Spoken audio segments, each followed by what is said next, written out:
இன்னைக்கு நம்ம பார்க்க போகிறது know yourself by learning about தோஷாஸ்.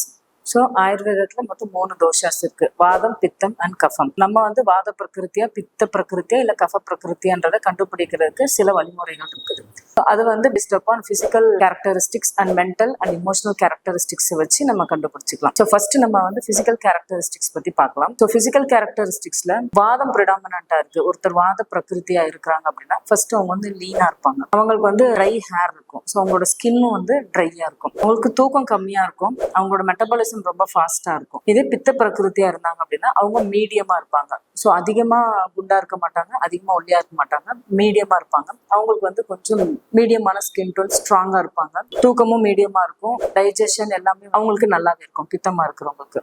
இதே கஃபமா இருக்கிறவங்களுக்கு நல்லா ஸ்டவுட்டா இருப்பாங்க, குண்டா இருப்பாங்க. அவங்க கஃப பிரகிருதி. அவங்க கொஞ்சம் மந்தமாவே இருப்பாங்க. ஆக்டிவிட்டிஸ் எல்லாம் கம்மியா இருக்கும். தூக்கம் ரொம்ப கம்மியா இருக்கும். டைஜஷன் இதெல்லாமே பாத்தீங்கன்னா ரொம்பவே ஸ்லோவா தான் இருக்கும். சொன்னா நம்ம வாத, பித்த, கஃபம் இதோட கேரக்டரிஸ்டிக்ஸ், இதோட ஏஜ் இதெல்லாம் வச்சு நீங்க எந்த பிரகிருதி அப்படிங்கிறத நீங்க கண்டுபிடிச்சு கீழே கமெண்ட்ஸ்ல சொல்லுங்க.